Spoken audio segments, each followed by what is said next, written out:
Aunque la propaganda oficialista diga lo contrario, que hoy se firme la reforma pensional, se sancione la reforma pensional, es una muy mala noticia para la mayoría de trabajadores del país. Les voy a contar 3 razones por las que no hay nada que celebrar hoy. La primera tiene que ver con el pilar semicontributivo. Entendamos que en Colombia la gran mayoría de trabajadores no cotizan más de 1000 semanas, que es el requisito que esta reforma establece para obtener una pensión, así sea anticipada. Como la gran mayoría de trabajadores no cotizan ni siquiera ese número de semanas, no llegan a ese número de semanas, no van a obtener en realidad una pensión.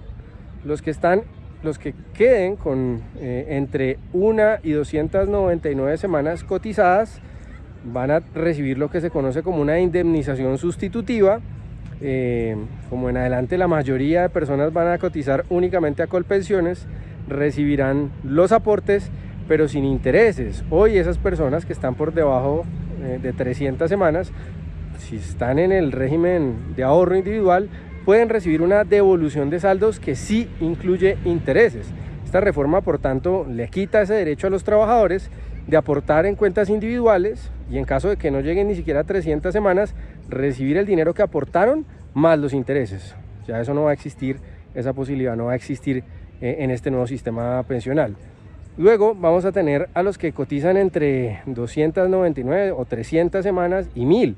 Esos tampoco van a tener derecho a una pensión, sino van a caer en el pilar semicontributivo, que de acuerdo a las cuentas del propio gobierno va a ofrecer no pensiones, sino mensualidades que arrancan desde los 60 o 70 mil pesos.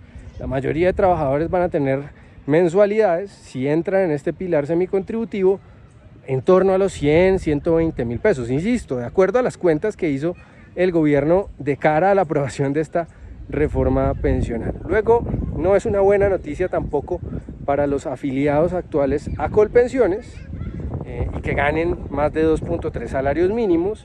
Su expectativa de pensión, de mesada pensional, se disminuye de manera muy significativa. Depende el porcentaje de esa disminución, depende del nivel de ingresos y otras situaciones, pero hay que decir que si usted gana más de 2.3 salarios mínimos, esta reforma le está recortando su expectativa futura de mesada pensional.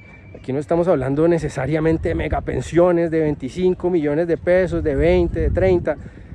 Si usted se gana 4 o 5 millones de pesos, son salarios millonarios, incluso algo menos, esta reforma le va a recortar de manera importante su expectativa de pensión. Y el tercer elemento, hablamos de las personas que no se alcanzan a pensionar, que claramente son la mayoría y que claramente los perjudica la reforma, que cotizan al sistema, que aportan, pero no van a lograr los requisitos. A esos les van a bajar o les van a reducir los beneficios, los van a obligar a tener una mensualidad, en la mayoría de casos pírrica, o les van a confiscar directamente la rentabilidad de los intereses de sus aportes. Y luego tenemos el caso de aquellos afiliados a Colpensiones, que en salarios por encima de 2.3 salarios mínimos también van a recibir o van a tener como resultado un recorte en su pensión. Pero el otro aspecto, el tercer aspecto que quería contarles es el de la sostenibilidad, quizá el más abstracto, pero también el más complicado y el más grave, y es que esta reforma agrava, de acuerdo a las cuentas, por ejemplo, del Comité Autónomo de la Regla Fiscal, agrava la insostenibilidad de este sistema.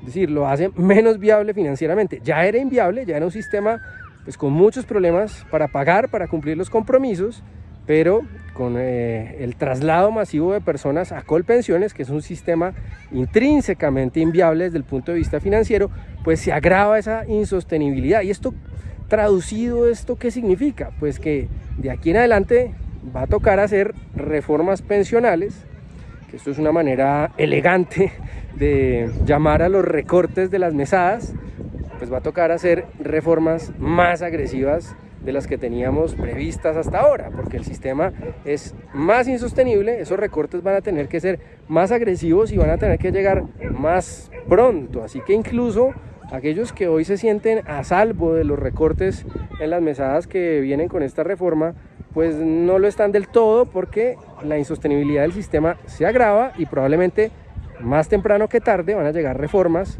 que incluyan aumento de la edad de pensión, reducción en el cálculo de la liquidación de las mesadas, en fin, diferentes medidas para reducir esa carga financiera de un sistema que por asuntos demográficos es absolutamente insostenible. Así que por lo menos 3 elementos, más allá de la demagogia del gobierno de llamar egoístas sociales a quienes nos oponemos a esta reforma, hay razones objetivas y concretas para oponerse a una reforma que nos entrega un peor sistema pensionario.